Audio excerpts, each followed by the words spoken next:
Welcome to I Might Believe in Fairies. I am your host, Aaron Erber. This is a podcast about stories, myths, and the Catholic faith.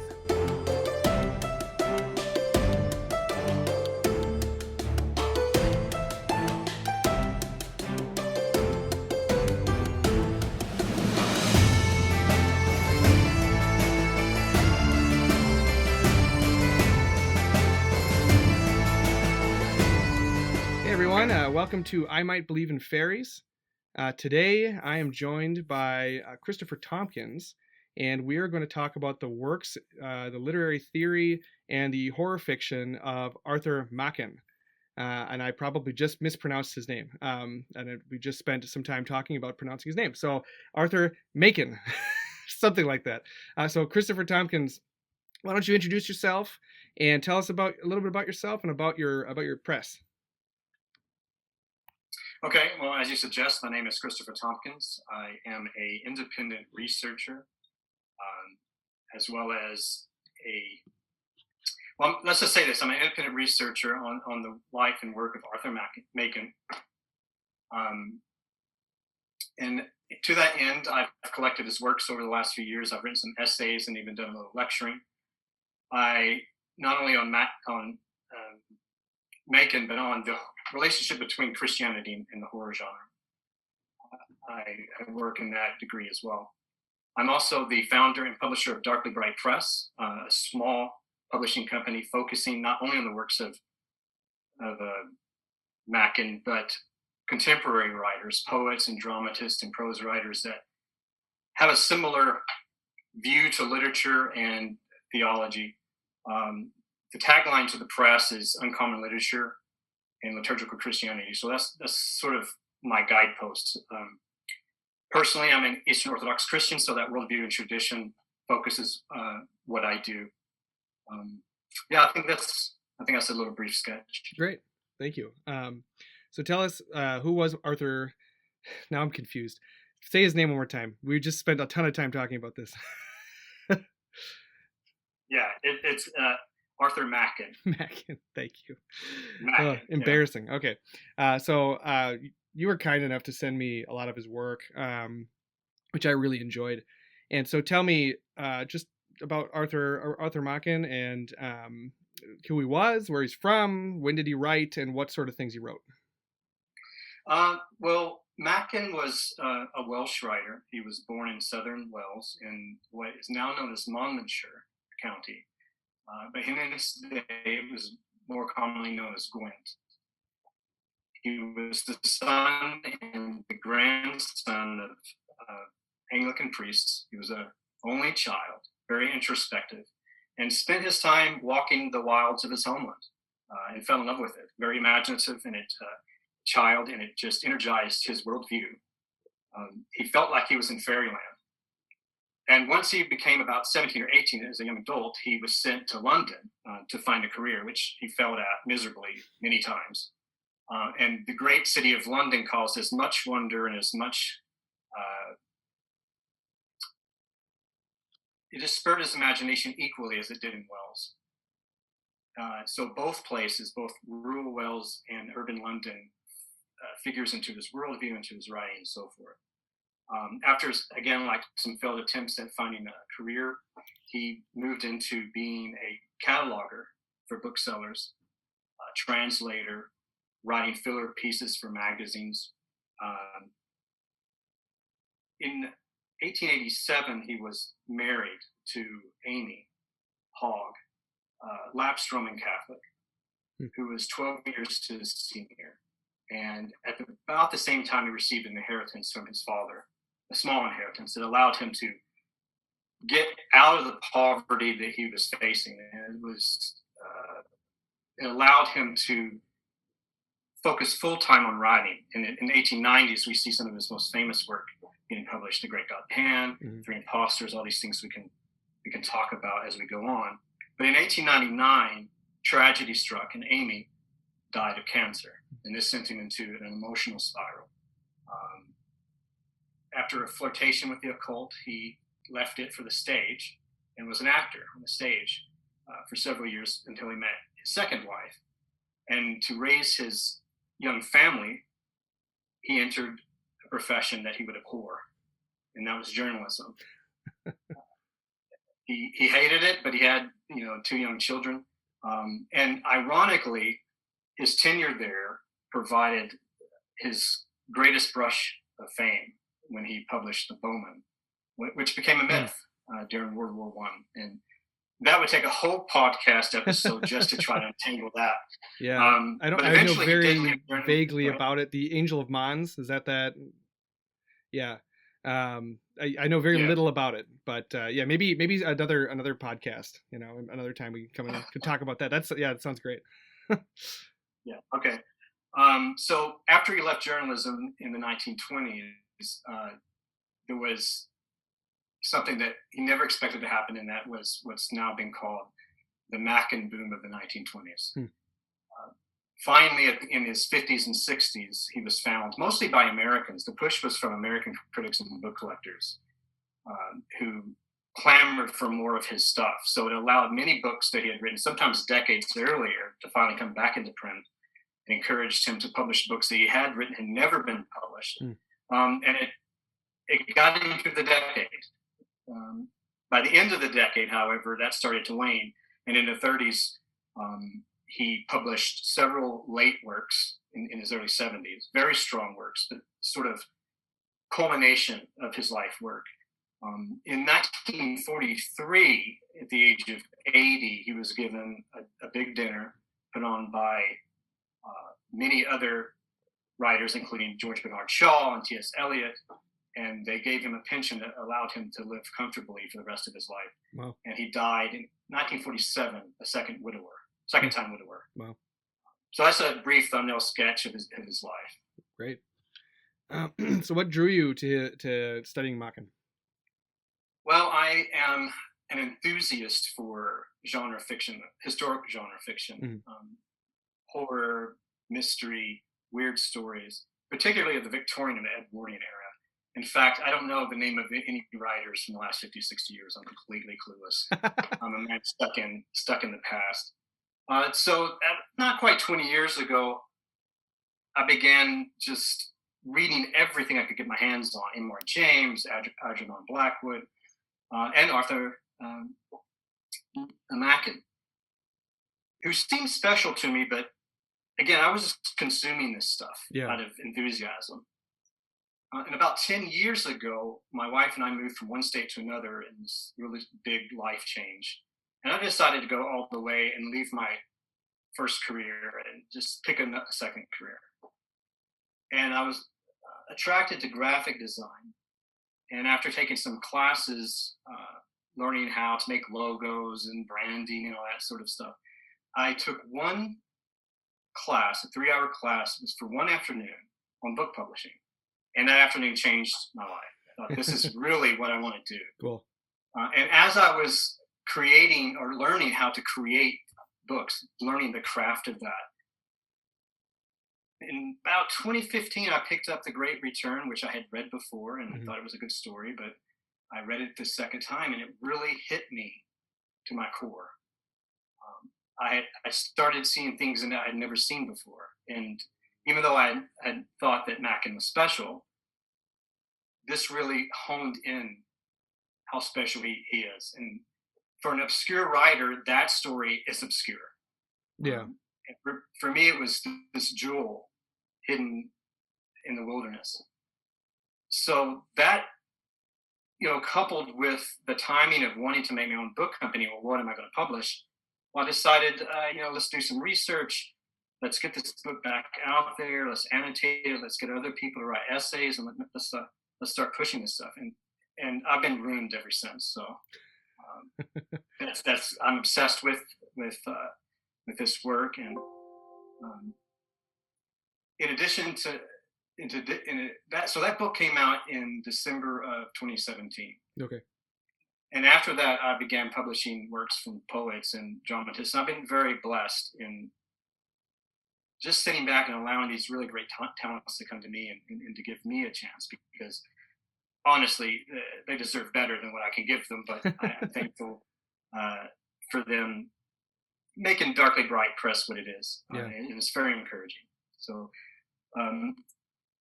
that's how I got into Machen. And I've been collecting and studying and researching and just obsessed with trying to get his name out there because I feel that while he wasn't an inkling, he is of that importance. Yeah, I mean, If he was not better, right. Reading his stuff definitely gets you that, especially like his more Christian. I mean, his more Christian works, I suppose. You definitely get that sense that I think you wrote an essay. I thought it's on your website. I'll put a link to it in the show notes. But you, I think, said either Chesterton or somebody said that he was like a mythopoet. You know, he could. In a lot of his stories, it's either. I mean, I've only read very little from what I've read what you've sent me, and then a little bit on my own. But he has this way of just kind of entrancing you in the story, and whether he's talking about the Holy Grail or talking about this, ancient elder god that's trying to destroy people, he has this way of kind of like he speaks to the mythic quality of literature, and he's very good. Yeah, he's easily the equal of like someone like C.S. Lewis and when I'm reading his essays, I'm reminded of Chesterton like a lot. He very much has a Chestertonian sort of quality to him where he takes joy in the everyday. He likes to kind of point out he likes to what's the word I'm looking for? He likes to criticize his contemporaries a lot. which is fun because I don't know those names. Like he'll reference Lord such and such. Doesn't he can't seem to see the beauty of the Gothic cathedral, and he's but he's an expert in this area. It's just isn't that interesting? It's so he very much is like I think in one of your essays, maybe it's the same one. He is friends with Cecil Chesterton. Is that right? Yeah. So they knew each other. Like he and G.K. Chesterton knew each other at least a little bit. Oh yes, they were acquaintances. He was more friends with Cecil, like you suggested. Yeah. But for a time, both Chesterton, G.K., and Machen were arguing the same things within the Church of England. Machen just didn't convert as G.K. later did. I see. But they're very similar in a lot of ways. Yeah, because you can see that trajectory. He even says like, we can get into this too, like his view of literature. Maybe not. Maybe we can get into that now, because I think before we started the interview, you had mentioned that Machen's view of literature is kind of the crux of how to understand Machen's stories, or something along those lines. And I have a quote that I pulled from, I can't remember what it was. I think either an essay that you sent. It was definitely something you sent in Dreamt in Fire, The Dreadful Ecstasy of Arthur Machen. I think it's in there. If it's not, it's in a secret language. But we read the Odyssey because we are supernatural, because we hear it in the echoes of the eternal song, because it symbolizes for us certain amazing and beautiful things, because it is music. We read Jane Austen and Thackeray because we like to recognize the faces of our friends aptly reproduced, see the external face of humanity so deftly mimicked, because we are natural. And then he has another quote that's, I don't have it in front of me, but it's something along the lines of true literature echoes the dogmas of the Catholic Church, and that's how you know it's true literature. Something like that. Yeah, and I have that actually pulled up here that I wanted to read some of that stuff. Yeah, go for it, please. Yeah, that material is from a book he entitled Hieroglyphics. Okay. Which is his literary theory, and I feel that it's one of the most cogently written, beautifully articulated books on literary theory. It itself is a contribution to literature. Mm-hmm. The American author James Branch Cabell, in mourning Machen's obscurity, said that Machen's name should be shouted from the rooftops in the biblical manner. And I certainly agree with that generally, but specifically in terms of hieroglyphics. Yeah. It is his greatest achievement, in my opinion.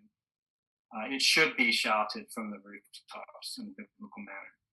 And the first part that you read about the Odyssey is from hieroglyphics. And, okay. And I wanted to read two short sections that accompany that is sort of the spine of his theory. And I think it would prime us for that discussion. Mm-hmm. So the first part is, quote, "For me, the answer comes with one word, ecstasy. If ecstasy be present, then I say there is fine literature. If it be absent, then in spite of all cleverness, all the talents, all the workmanship and observation and dexterity that you may show me, then I think we have a product, possibly a very interesting one, which is not fine literature. Substitute, if you like, rapture, beauty, adoration, wonder, awe, mystery, sense of the unknown, desire for the unknown. All and each will convey what I mean. But in every case, there will be that withdrawal from the common life and the common consciousness, which justifies my choice of ecstasy as the best symbol of my meaning." And the second part I would like to read is something that you hinted at here, and it's at the very end of the book. It's as if he's summing up the whole thing. Mm-hmm. Quote, "You ask me for a new test, or rather a new expression of the one test that separates literature from the mass of stuff that is not literature. I will give you a test that will startle you. Literature is the expression through the aesthetic medium of words, of the dogmas of the Catholic Church, and that which in any way is out of harmony with these dogmas is not literature." So these are bold claims. Yeah. Very bold claims. The bar is set high. And I think that if you use this as a transparency upon his fiction, you see that he's not just theorizing, he's practicing. He almost always makes it. He missteps some. Yeah. But he's really practicing what he preaches here. And I think that this is really what I want people to take away from Machen, is that literature is, like every worthy action of man, a sacrament. It's cosmological. It's ontological. We are participating in what Tolkien would consider subcreation. Right. And it reveals to us the world as it really is. So what he does is he inverts the classic understanding of realism in literature. So authors such as Thackeray or Jane Austen have really clever characters, really excellent plots, and it's all good. He doesn't dog that in any way. No. But does it? Yeah. But does it bring you out of yourself? Does it take you out of yourself into something higher? Right. He would say no. So his view of realism is, and then we go back to the mythology. Myths are about real things; they're not about false things. That myth making, that mythopoeic view of the world, is realism. Yeah. Everything else is dross that confuses our vision and clouds our thoughts. Right. So he really inverts that concept, and I think he does it beautifully. Yeah.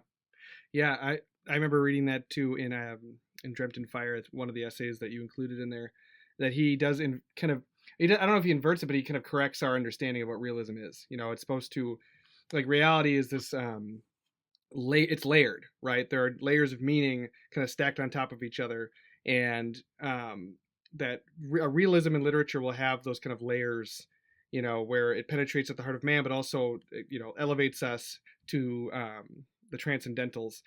And realism, what contemporary people think is realism, it's like, oh, there's no supernatural things. It's like, this is about real life. This is about everyday things, about getting up in the morning and going to work, and like those are all good. Like those are fine stories, but yeah, there's something missing in those stories that it doesn't. When I'm reading Arthur Machen, or there's one other author that has done this for me, and he's a contemporary author, and it is Tim Powers. And I mention Tim Powers in every episode. He's still alive, and I just interviewed him. He's still alive. He's like 70. He's fine.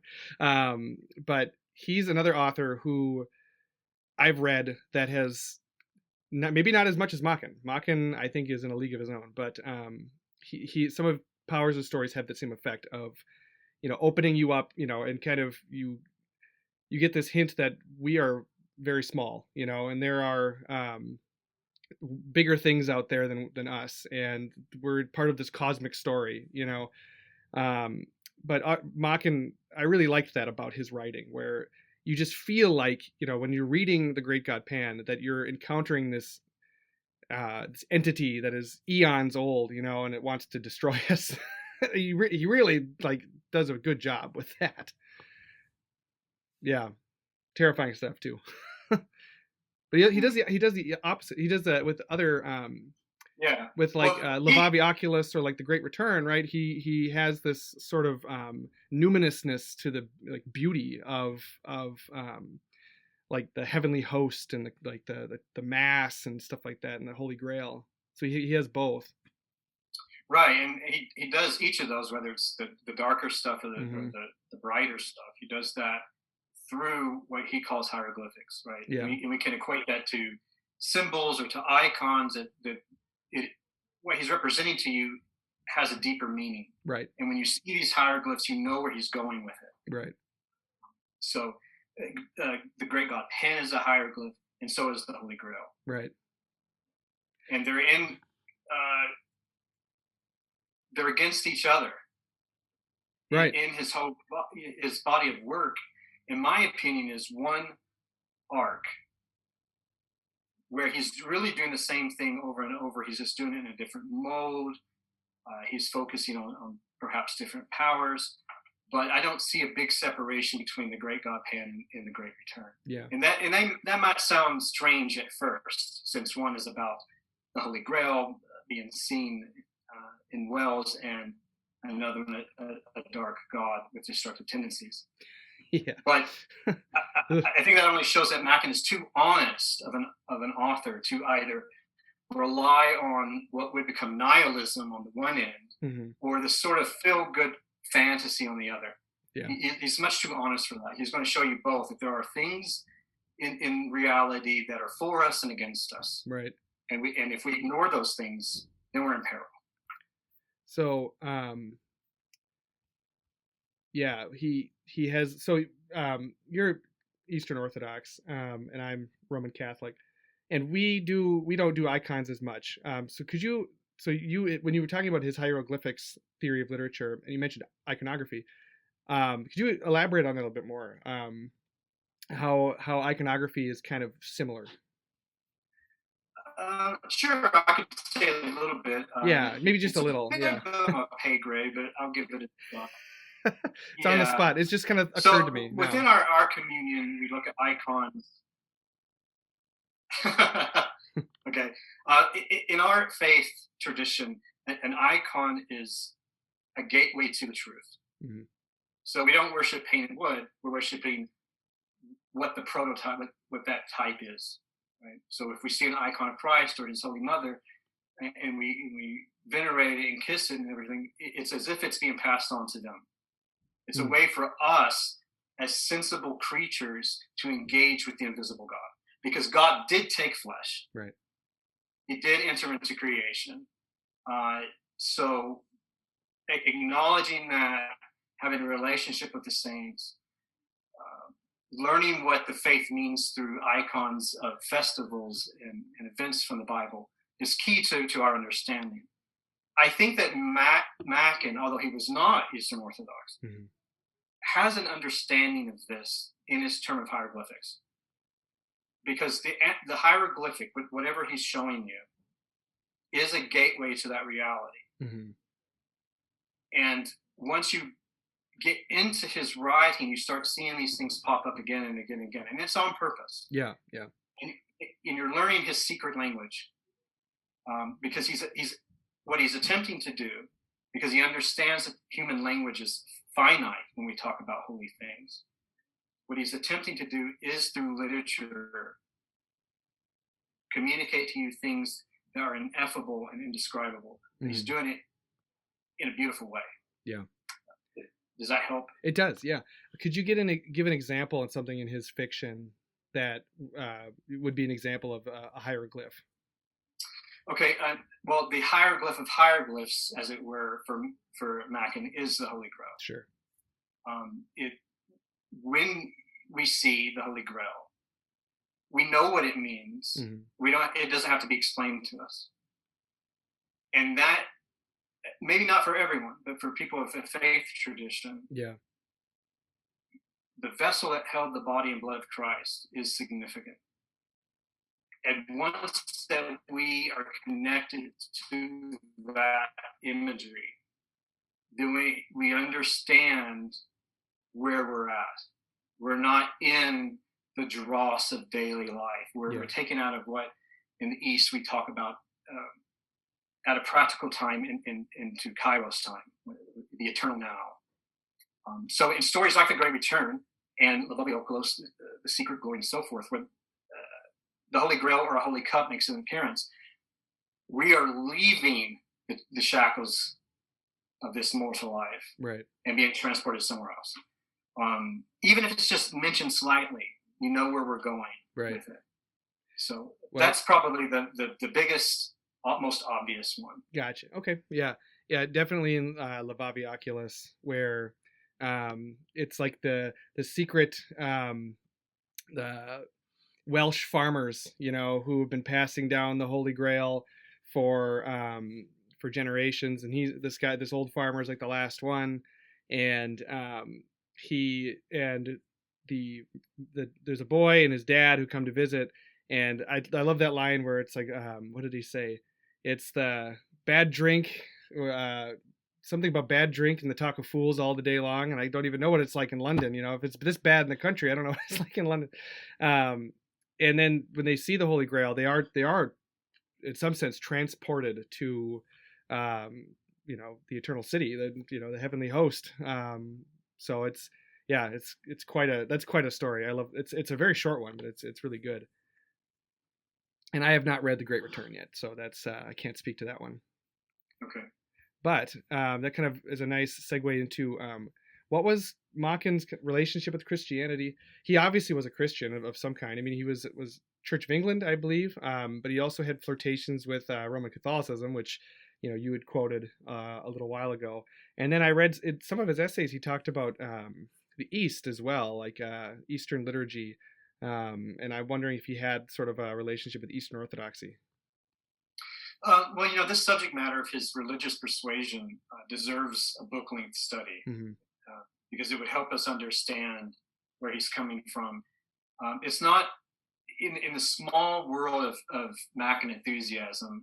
It's not the number one center of focus. Right? Yeah. I'm trying to change that a little bit here, right? Because I think it's crucial to understanding who he is. He was born into the Church of England. And he stayed in the Church of England all his life. There was a time in his early adulthood where he perhaps strayed in attendance and that sort of thing. Again, he participated in the occult scene of the time, which, quite honestly, in the 1890s was the equivalent of drugs, rock and roll. Drugs, and like, and some people might object to that, and they should. I mean, nobody should be involved with the occult. But it's like everybody, literally, almost every intellectual was involved. Like Arthur Conan Doyle attended seances, and we're not going to throw out Sherlock Holmes, right? So, and I think Arthur Conan Doyle was more involved in the occult than Machen was, from what I understand. But I don't know. Yeah, it's like every intellectual person was, unless they were Roman Catholic and staying away from it, like or Eastern Orthodox. I don't know how much Eastern Orthodox were in London at that time, but like everybody, not to say that everybody was doing it, so it's okay. No, but it's kind of like it was just in the air, It was like sex, drugs, and rock and roll. It was a zeitgeist in which, at least with the Anglican tradition, it wasn't necessarily contradictory to practice occultism and be a Christian. Now, it is for me personally. Right. And it is for Catholics too. Yeah, right. Exactly. Don't do it. It's going to destroy you, But I do know people that to this day feel that way. Mm-hmm. It's an idea of thinking that was particularly attractive to the Victorians of the 1890s. In the Church of England, because I think they were missing a lot of saints and like ritual practices, and this is a way to make up for that, I think. In some degree. I mean, you were being hit with a lot of isms. You were really hit with Darwinism. You're being hit with Marxism and later Freudianism, and there was a big challenge to the church, right? Quite frankly. But Machen's participation in the occult, while it was a thing that happened, has been hyperbolized. Yeah. Well, even in his own writings. Accounts, from all the evidence. Even in his own writings. Yeah. So, I mean, all the... I think we've got a bit of a delay, I think. No, okay. Go ahead. Well, all of his works from the 1890s, sorry. So all of his works from the 1890s that are considered occult stories are actually anti-occult. I mean, the Three Oh yeah. Imposters is an anti-occult novel. I mean, it's in the name, right? Three Imposters. So, and those were written before his actual dalliance with the occult. I mean, he was just very well read. He knew people that were in the group, and he used it as a fictional device. Right. His actual involvement seems very short and tepid. And there's this preponderance of decades of writing in the Christian vein, where he actually takes occultists to the tasks. For example, and I have published this in a chapbook form, but A Secret Language was actually a lecture given to occultists. Oh. And he doesn't hold back. Yeah. He's very, very clear in what he's saying to them. He never gave up on them, because in a way, the fact that they believed in transcendence was something, right, as opposed to rationalists and militant atheists and so forth. I mean, to some degree, we as all people of faith have something related to occultists, because again, at least they believe that there's something beyond the senses. Something, yep. Yeah. So as far as his religious beliefs, though, he always stayed in the Church of England.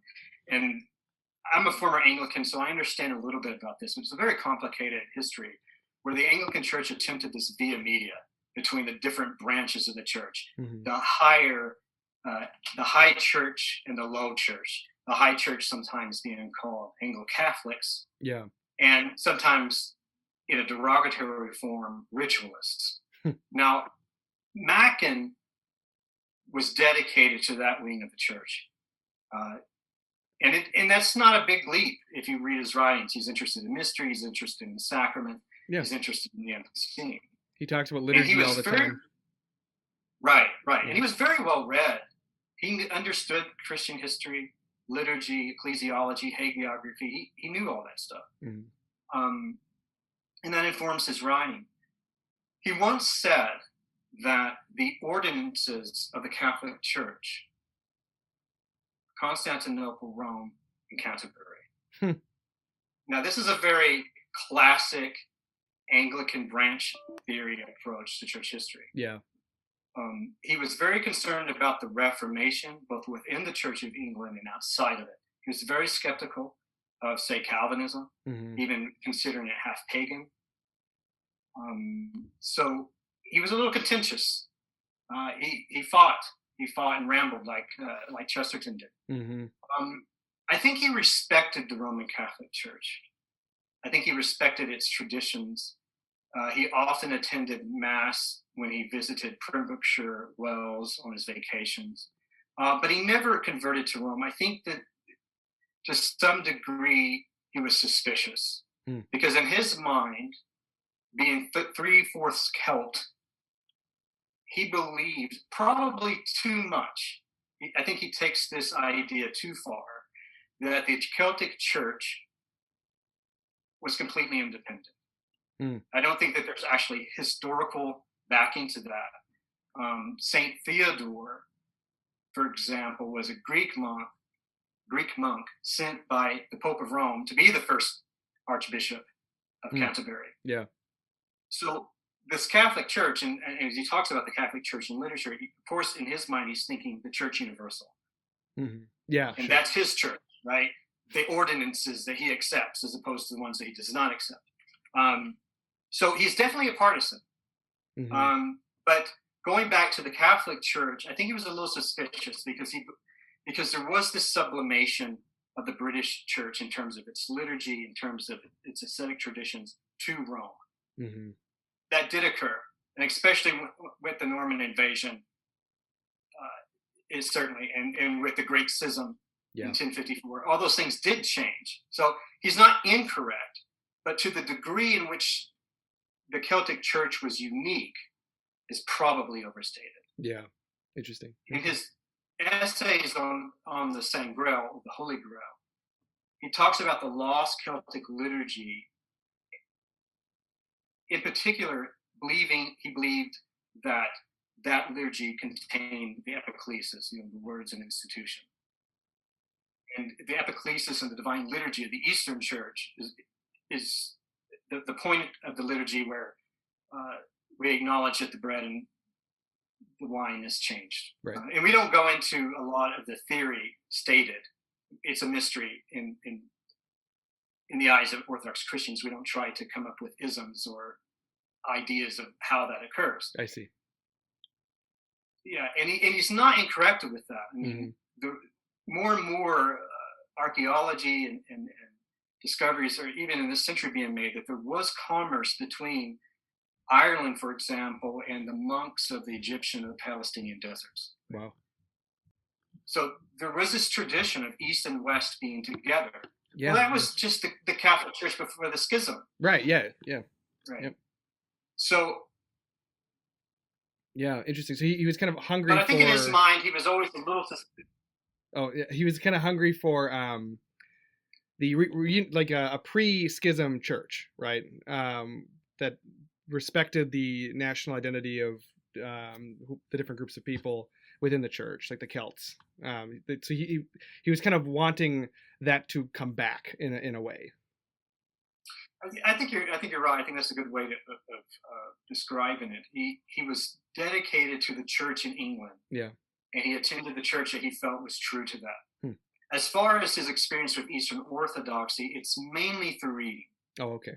He was very well versed. He could quote the Divine Liturgy, St. John Chrysostom or St. Basil the Great, for example. He knew what the deacons said. He writes about these sorts of things. He attended an Orthodox church at least once in London. But I don't know. Certainly, he would consider converting to Rome or Constantinople today, as far as the Anglican Church has steered away from the true faith. I know that might upset some people, but I said it. You got no disagreements from me. But back then, at that time, at that time, it hadn't strayed so far. And if truth be told, it may have been too foreign, right? Sure. The Greek liturgy may have been too foreign for him, though he respected it. And even in certain articles where nonconformist preachers in England attacked the Orthodox Church, he came to its defense.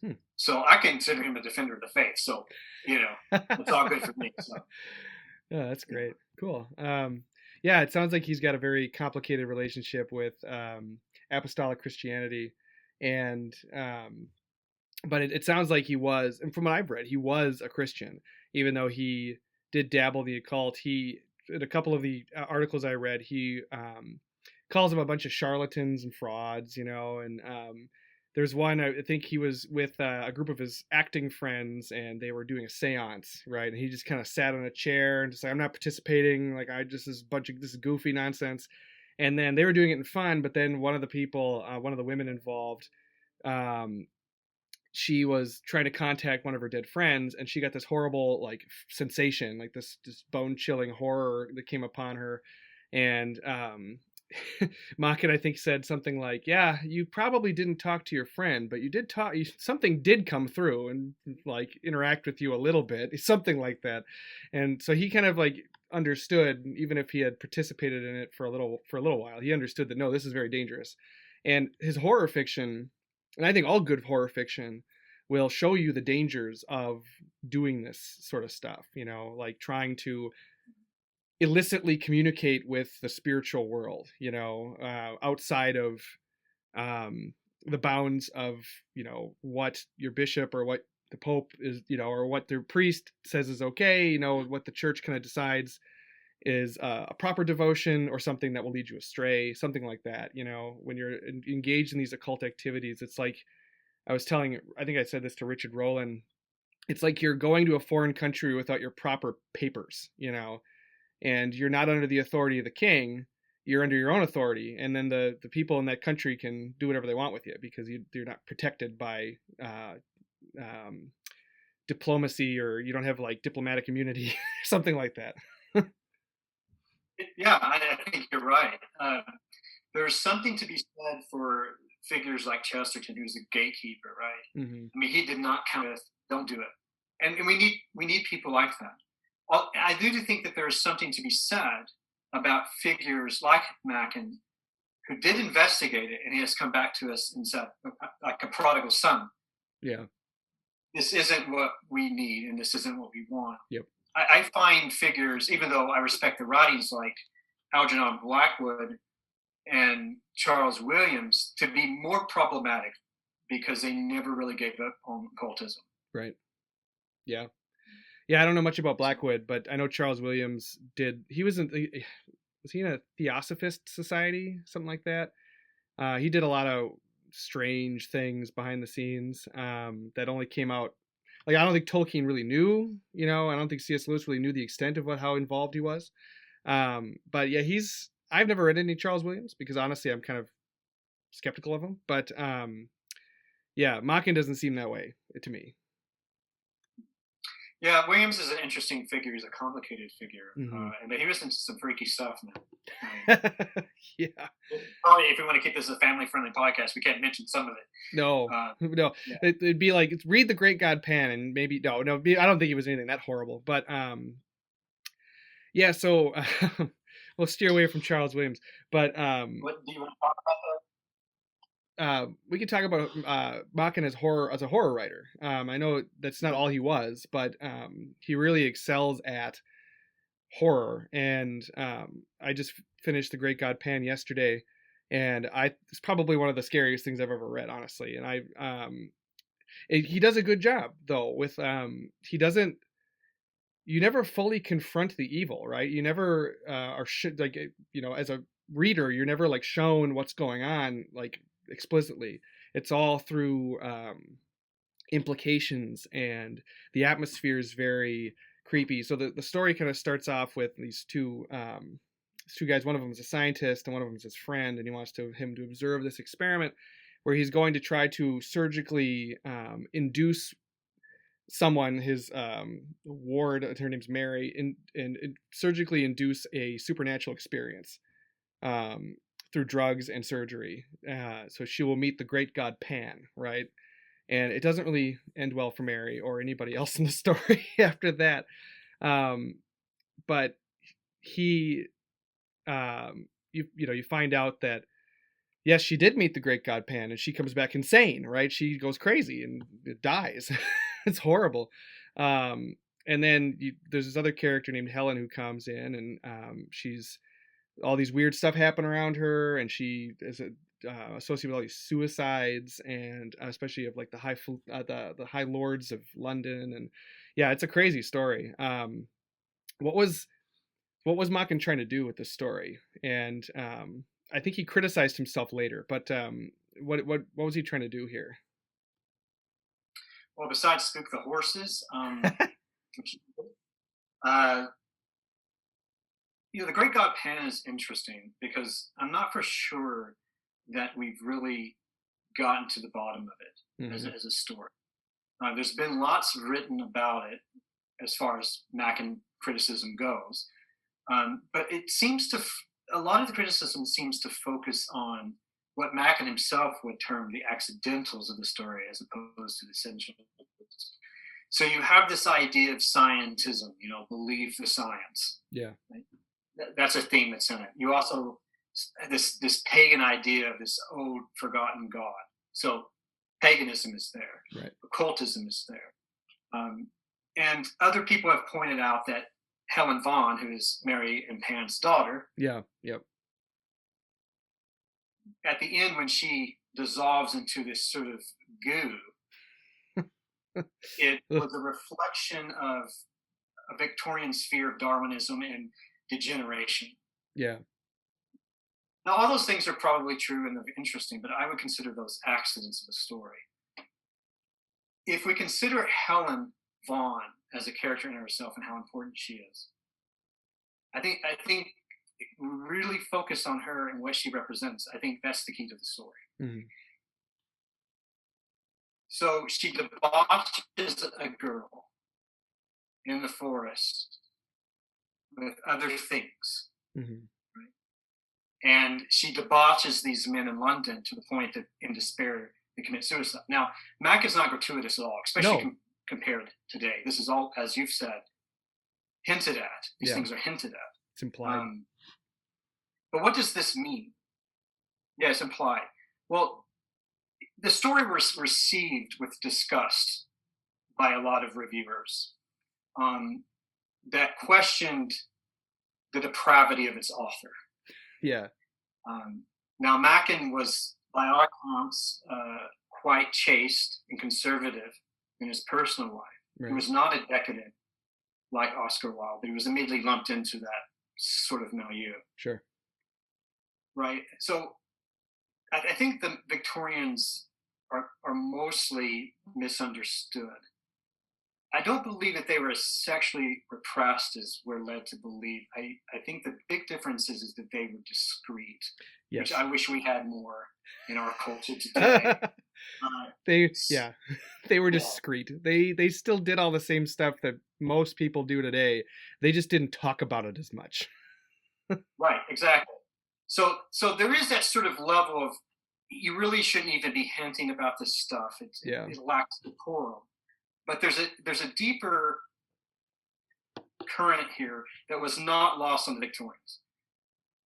If Helen Vaughan is the son or the daughter, excuse me, of the great god Pan, mm-hmm. and Machen is explicit, she is without a soul. Yeah. So if she does not have a soul, she's not a human being. Mm-hmm. What sort of physical congress and with what is occurring? Yeah. I think this wasn't lost on them. Yeah. And I think this is what really disturbed them. And what Helen represents, we can go into hieroglyphic territory here. And I suppose this is my opinion. I'm sure that there's other critics that would say differently. But Helen Vaughan is incapable of seeing in you and me what we can see in each other. And that is the image of God. Yeah. The tripart formation of body, soul, and mind. These men, these women in the story are to her a commodity. Yep. So essentially, Helen Vaughan is pornographic. Mm-hmm. She consumes other people without reference to their divine reference point. Right. She is, and I don't mean this as a pun of I mean this deadly seriously. She's a pansexual. Yes. Right? Yeah. So this pansexuality that we see rampant today, Helen Vaughan is well along. Yeah. Yeah. Yeah. Because the in Greek mythology or Roman mythology, Pan is Roman, I think. I mean, there's probably an iteration of him in every culture, but he is the god of lust, chaos, sexual immorality, all of these things. And that's why at the end, when she is dissolving, she is going back and forth between man, woman, animal, whatever. She's dissolving into all these shapes, and it's this horrific thing.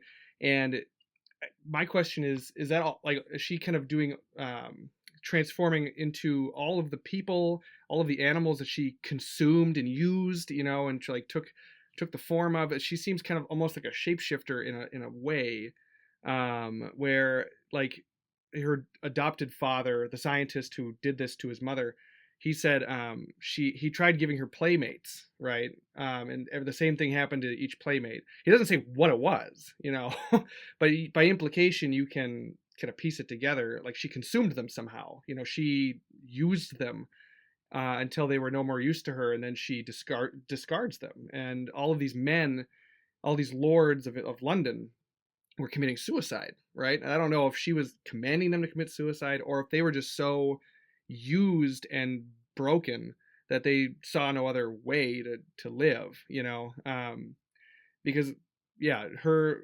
viewing them as just objects to be used, because she's not a person, she's not a human, objects to be used and discarded, which makes her horrifying. She's horrifying because they never actually told what she does. It's all by implication, it's all by, which is brilliant, because then you're left thinking, what happened? I don't even want to know, Yeah, and there's a moment where one of the characters, Austin, I think he was given a note by his friend, like, "Oh yeah, here's all the things she would do to them," and he kind of peeks at it. He's like, "No, I don't even want to look at this. This is horrifying. I'm not going to be able to sleep ever again." Which is like, what is? Yeah, like you don't even want to know. It's so horrible. Yeah. So he's deeply critical of, in this story, probably elsewhere, of sexual deviancy. And the fact that she is a pansexual, that's it's some dark humor. Yeah.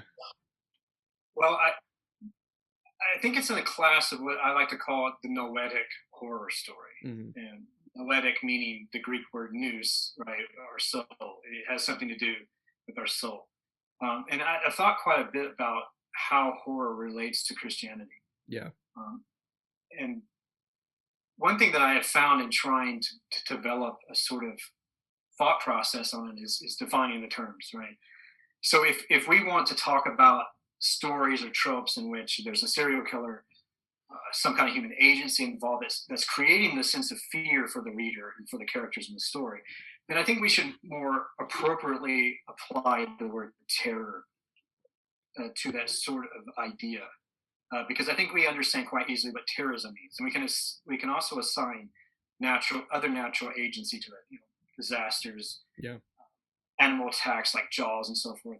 Those give you a sense of terror. But horror, okay, has something uniquely to say to the Christian, because it begins where the Christian begins, and that is that we are transcendent. Right? It takes that as the starting point. So It has something unique to say to us, that we have much more than our life to lose, and that this is a long game. Right. And in the case of Helen Vaughn and the Great God Pan, her ravenous lust, her broken sexuality, is a form of noetic horror. Mm-hmm. It attacks not only the body, but the soul of its victims. Right. And I think that's Machen's concern, not in so many words, but his horror revolves around the total destruction of the person, not just the body. Yeah. So I think that's what makes his horror fiction, on the one hand, effective, and on another hand,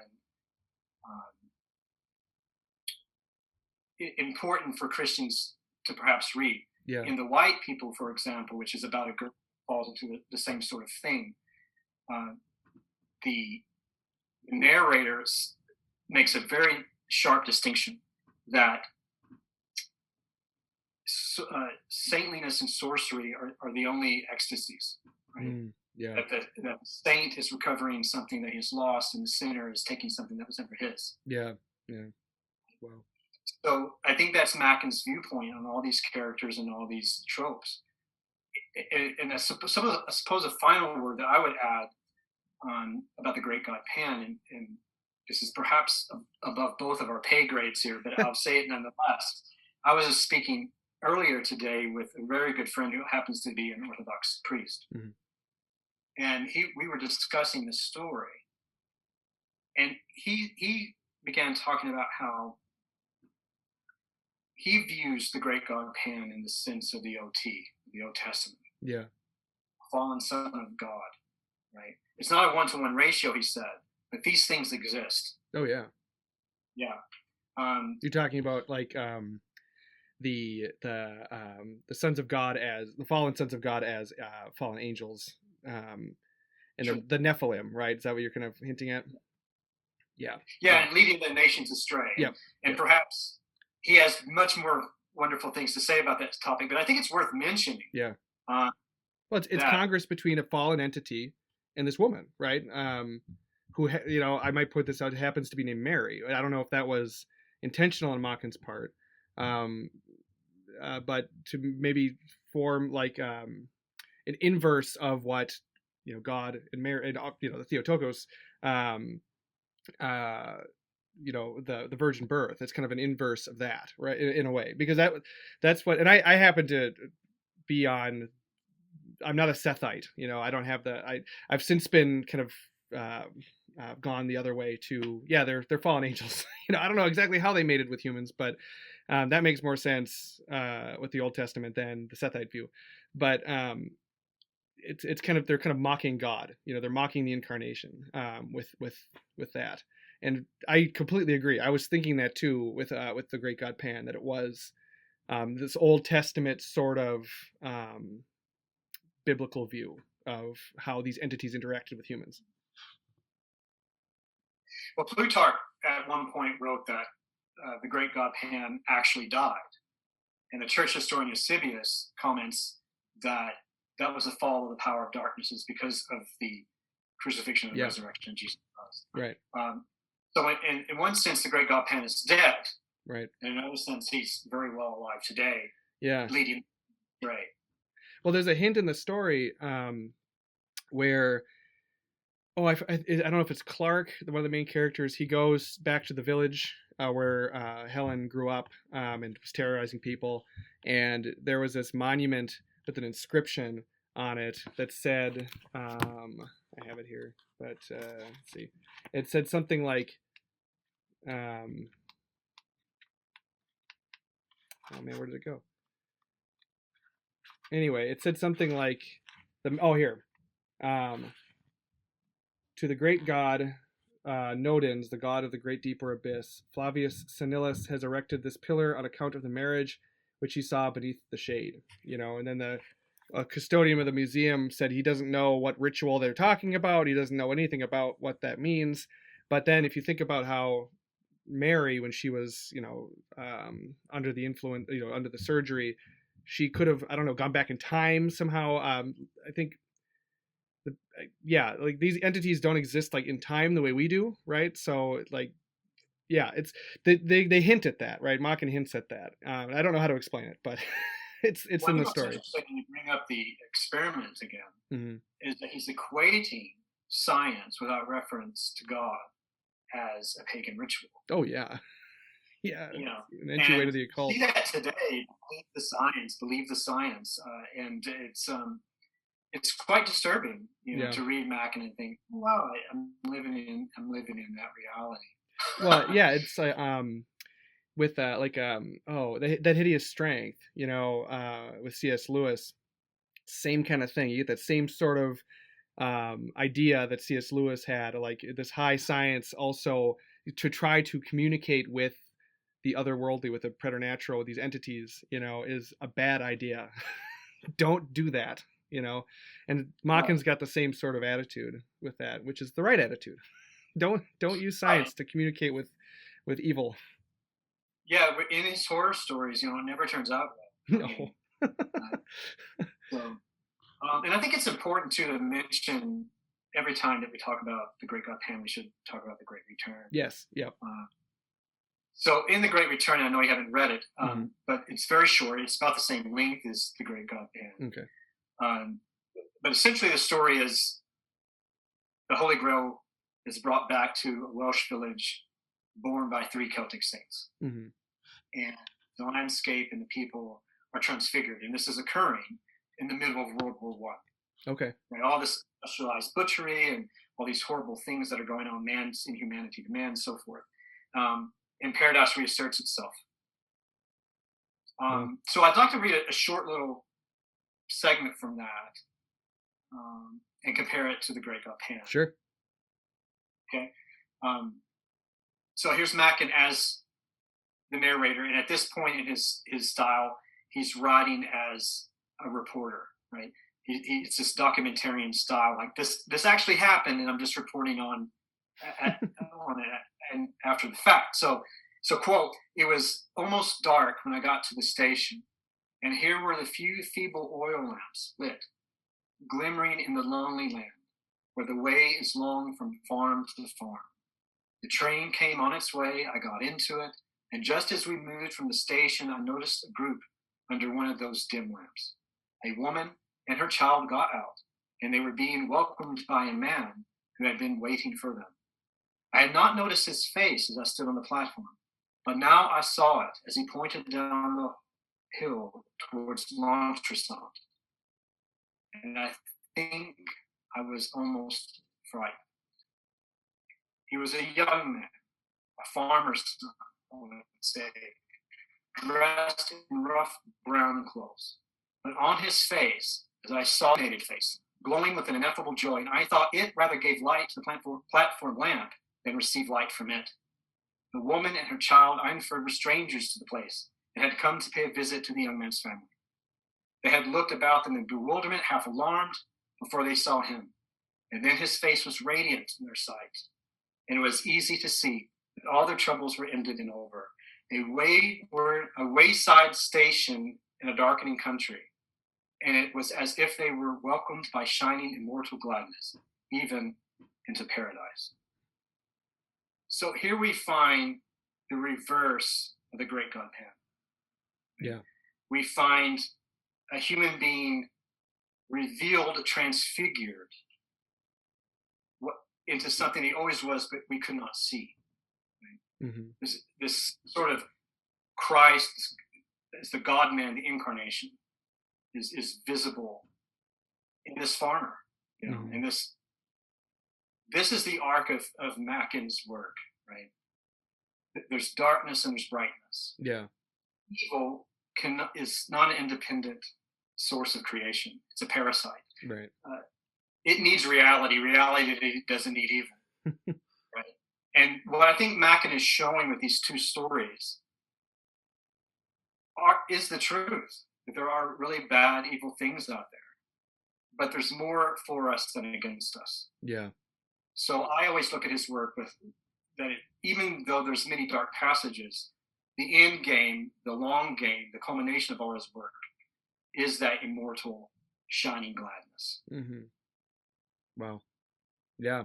It's important to have all that together, right? And not just focus on, I think there's some critics that would say that his more Christian stuff is, he was at his weakest there, or something like that, where he went from, over the course of his career, you can correct me if I'm wrong, but he went from like a more pagan sort of great God Pan to, over his writing career, later on, he went to the more Christian writing.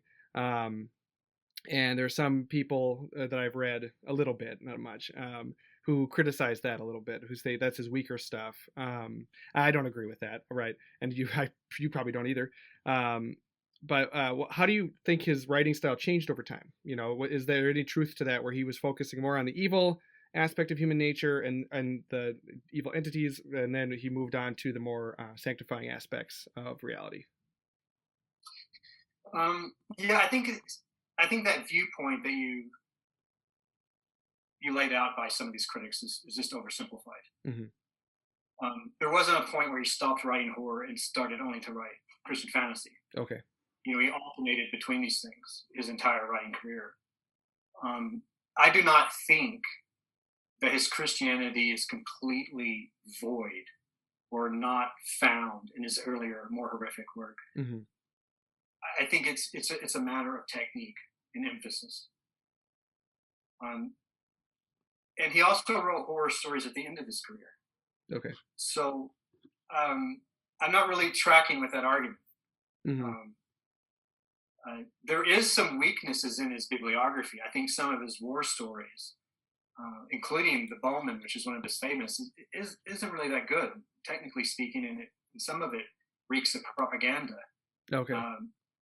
But not because it's Christian. I mean, to me, that just seems like a partisan position to take. Yeah. Okay. I think it's easy to cherry pick, right? Because of the way that he did it. I like the Great God Pan, or I like the Great Return. But I think fundamentally, you're doing yourself as a disservice. Yeah. A disservice as a reader to do that, because you're not seeing the full truth. Do you think he gets shortchanged as a horror writer? Do you think he by pigeonholing him? Like when Stephen King says, that The Great God Pan is the greatest horror story ever, or like something like that. Do you think that Machen is unfairly labeled as only a horror writer? I mean, because he doesn't only write horror; he writes a lot of these other beautiful stories too. Do you think that's an unfair characterization of him? I think so, and I don't think that's Stephen King's fault. For example, I think it's just a general. No. yeah, it's just a general tendency in people to oversimplify things I see. and our brain wants to easily categorize and click off boxes. So Arthur Machen is a horror Right. writer, and C.S. Lewis is a religious writer. But there's some really horrific things in C.S. Lewis. Oh yeah. Um, Yeah. right? There's horrific things in Tolkien. Mm-hmm. Right? It's just so I think it's unfair.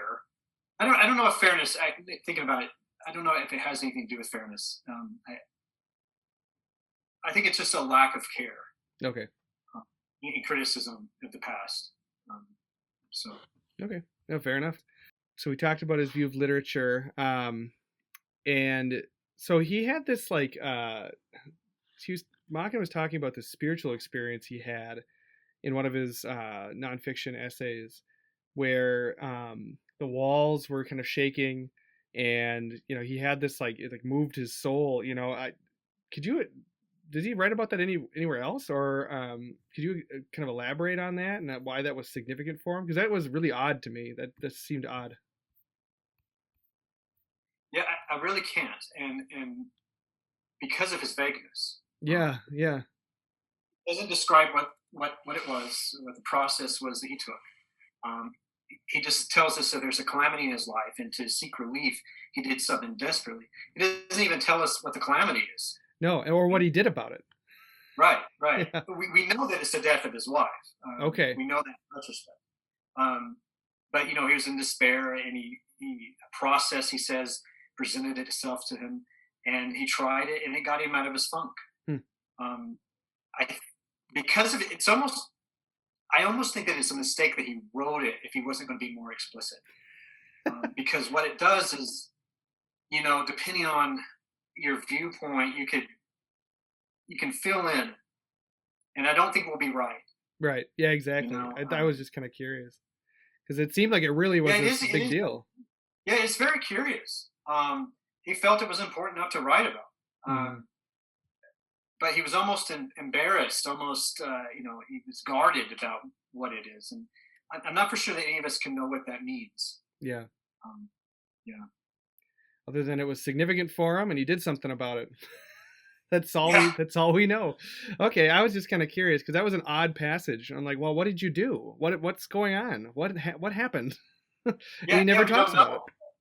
We don't know, and I'm sure that any guess that we make could very well be the wrong one. Right. Like, did you but increase your prayer life? Yeah, but it shows you that he was serious about what he was talking about. Yeah. I mean, he wasn't just playing at this stuff. He was sincere in seeing the world as an infinite wonder and a mystery. Great. And then another question.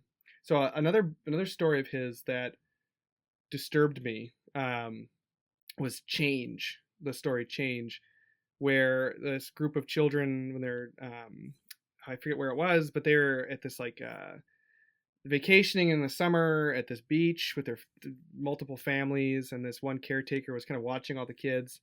One child doesn't come back from adventuring in the caves, and they find this withered, yellowed thing that's wearing his clothes, and the caretaker goes crazy, and it's this very disturbing story because it doesn't seem like there's a resolution to it, in my opinion.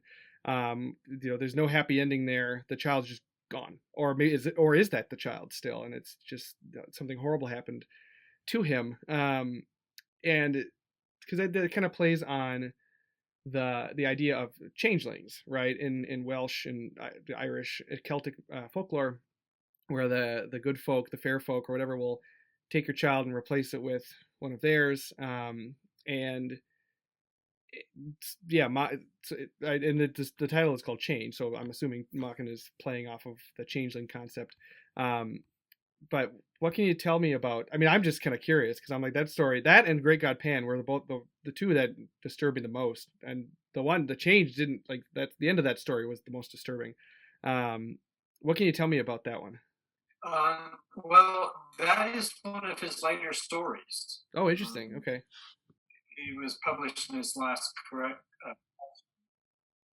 original work. So it kind of goes against that narrative that Yeah. So Macken's approach to fairy lore is an interesting one, and it underwent a change. Hmm. So if we look at some of the 1890s stories, such as the Shining Pyramid, which I believe I put in Yes. Fire collection, and the Red Hand, Machen is approaching it from an anthropological sense. The idea that fairies were legends developed to explain the half forgotten memories of an ancient race that the Celts actually supplanted in the British Isles. These shorter, darker people that only went around at night. And in those stories in the 90s, he treats fairy lore as this relic population of, well, troglodytes, basically. Mm-hmm. By the time you get to the teens, when he starts discussing fairy lore, he's gone to the more folkloric aspects of it, what we think of like changelings and people popping up out of the earth and these sorts of things. He took a very dim view either way on fairies and folkloric entities. Mm-hmm. Right? And I think that is a part of Welsh culture. You didn't really mess with the fair folk. Right. There wasn't this sort of Shakespearean idea that they dances on leaves and they leave, good little trinkets for you and all these sorts of things. They were dangerous, dark entities. Whether they were the troglodytes of the early phase or the changeling scenario that you see in the later story. Yeah. So I think he's just playing off of that. And I think unlike Tolkien, for example, instead of creating a parallel paracosm, a fictional universe, Machen brings these entities, whether it's the great god Pan or the fairies, into contemporary Britain. Yeah. And it's the shock against rational modern Britain. Like, this thing happened, what are you going to do now? Right. Are you going to continue on this sort of path of, I'm going to ignore the invisible world? And it's the same thing about the great god Pan or Levavi Oculos. These things happened in contemporary Britain, not in ancient Britain. Right. So how does modern man deal with that? I think he's playing with those themes there. Right. Okay. Yeah, he pulls a lot from obviously mythology, and it is interesting how he changes his theory of fairy, like what the fairies are, from like this ancient culture, that's disappeared, or maybe they're in hiding, or they're these quasi demonic entities that you shouldn't talk to or mess with because they'll steal your children and eat you. It is interesting, but they're bad either way. I think he had an essay, a part of it in there, where he was talking about fairies, what they are, what they're, what they could be, and he's like, they're almost always evil. Whatever they are, they're almost always evil. You never want to mess with them, or try to interact with them in any way. And in the change story, it's funny because one of the characters, he does not believe in fairies, right? He's one of the more modern people, and he's there visiting, on holiday in this quaint little Welsh town, and he gets up with a cough. He's sick, right? So he gets up and he turns his light on, and he notices that everybody else in the village has their lights on too, and he's like, "Oh, there's an epidemic! There's an epidemic going around, and this is terrible. Everybody's up sick." And then he talks to the main character of the story the next day. He's like, "Oh no, they didn't have those lights on because they were sick. They were trying to keep the fairies away from them. They were trying to keep the fairies out of their house by turning on the lights." And he's like, "The fairies? That's preposterous." And so it's quite funny. And then I don't know if it was his son that was taken, the character who was really skeptical, or if it was his friend's son. I don't remember whose kid it was, but or changed. He was changed, right? I don't know if he was switched, or I don't think it's clear what happened, which is why it's so disturbing to me, because I'm like, I want to know what happened here. Can we find this kid? But yeah. So did Machen believe in fairies? It's interesting. I don't think even when we speak about his views on spiritualists and seances, he never denied that those things could happen. Right. He just denied how people interpreted it. Did he literally believe in fairies?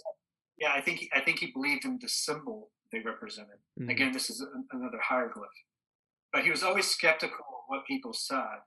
John Ireland, who's a British composer and a fan of Machen, met him once or twice, composed a short orchestral piece and dedicated it to Machen. Once had an experience where he was sitting on the grass and he saw these, what he thought was children at 1st, Mm-hmm. playing a few yards away, and they started getting rowdy, and then they disappeared. Yeah. And then he started questioning himself: were they really children, or I got to write Machen about this. So he writes Machen the story of this vision, apparently, that he had. And Machen sends back a one-line postcard saying, "Oh, so you've seen them too." Now, it's ambiguous what he means by that exactly. Right. That's what he's best at, is the ambiguity. Yeah. Yeah. Well, interesting. Great. I think we should probably wrap it up. I have one more question. It's related to the one I just asked. But do you have anything to add before we wrap up? This has been a lot of fun. I've learned a lot about Machen. Oh, good. I'm glad. I hope it was halfway coherent. Oh, totally. I think I was more incoherent than you. So I think we're both doing all right with editing. Well, this will be great. Good. Yeah. Do you have anything to add at the end here? I don't think so. All right. I would definitely come back and speak about him again if you had any other topics you wanted to talk about specifically. Then. Yeah, for sure. The Angel of Mons would be good, and then more about his literature, because I need to read Hieroglyphics, and then maybe we can have a more in-depth discussion on that. And then the Great Return would be great. But I have one more question, and it's related to the one about Machen.